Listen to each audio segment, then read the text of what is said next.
Morning, Monsieur Poirot. Any more thoughts about what we found in the ruins? Poirot always has their thoughts, Monsieur Lane. Who can tell which will prove to be most significant? What are your plans for this morning? I've heard there's a fine church in these parts, St. Patrick in the Coombe. I'm going to try and track it down. What illness forced you to leave your position? It was... I confess it was nerves, Monsieur Poirot. I did not mean to intrude. No, it's quite all right. No sense in my hiding the fact. Women, they are so often at the source of evil. Do you think so? Man alive, don't you feel it in the air? All around you. We spoke of it yesterday at the ruins. The presence of evil. Oui, Monsieur Lane, I feel it. I am able to assist you in your search, I think. Oh?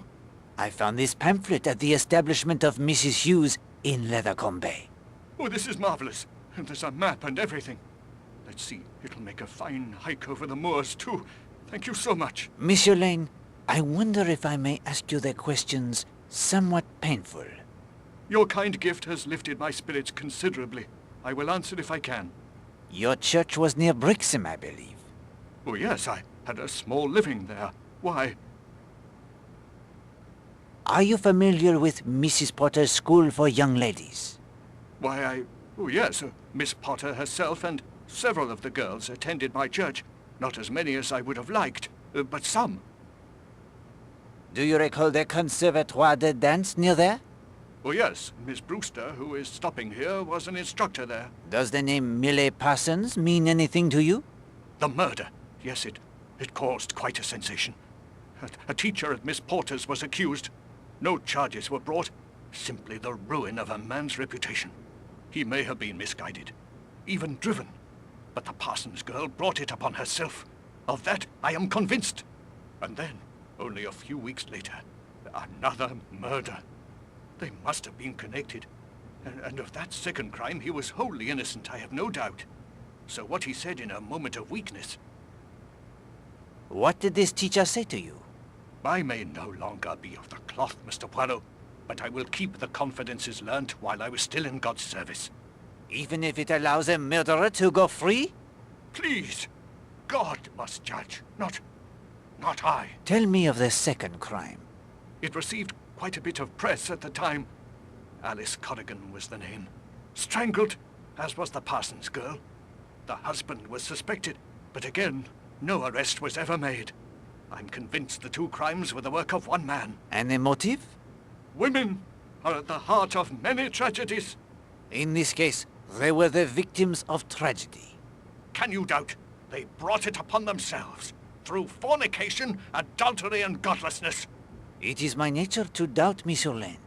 Yes, of course. You're a detective. Still, I would think your experience would have paid witness to the truth of my words. I may have misunderstood and unburdened myself too freely. I must be off if I hope to reach the church and be back before it gets too late. Thank you again for the information. Fellow is right round the bend, Poirot. He practically admitted he knew Millie Parsons' killer, yet did nothing because she was a girl, and somehow deserved it? That's monstrous.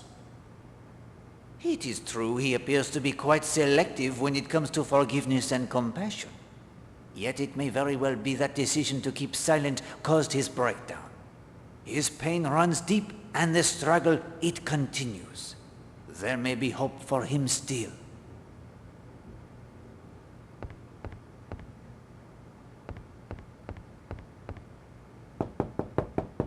Mademoiselle, if I may have a moment of your time?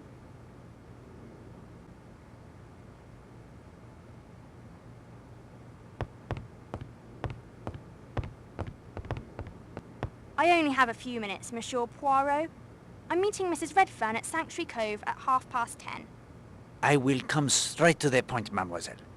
You were a student at Miss Potter's School for Young Ladies in Brixham, were you not? I was. I'm not anymore, though.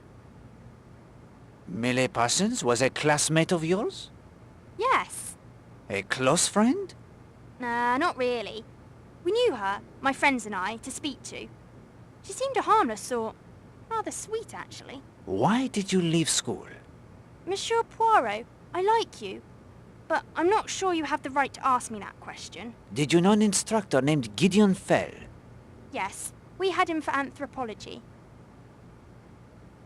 He was a poor teacher? He was all right, I guess. I am very interested in anthropology. That helped, I suppose. What most interested you in the class? Superstition. Much of what we call superstition has a basis in fact. Religious practices and so on. You did not like him? At first, he seemed all right.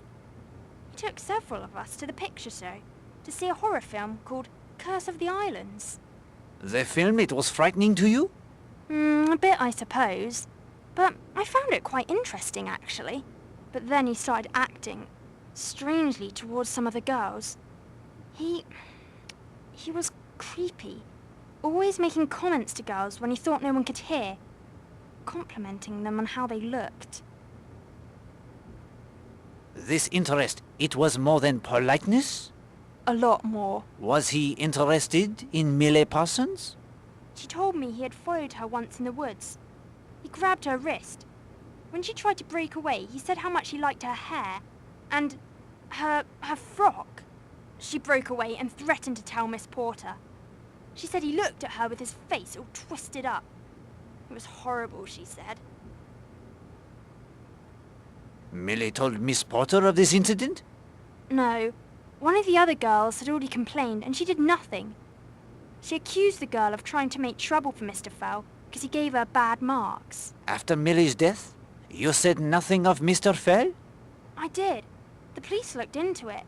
They said he had an alibi. But I knew. My friends and I knew. You don't believe me, do you?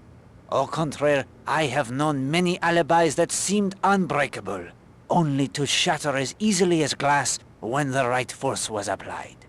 He did it, Monsieur Poirot. He killed Millie. I have to change into my swimming costume now. Will you excuse me? Of course. Thank you for speaking with me.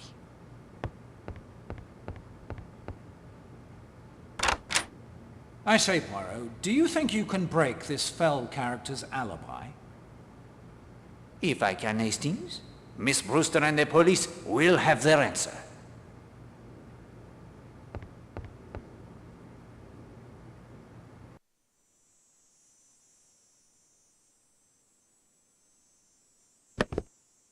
These are the binoculars. It is quite a view. These are the binoculars.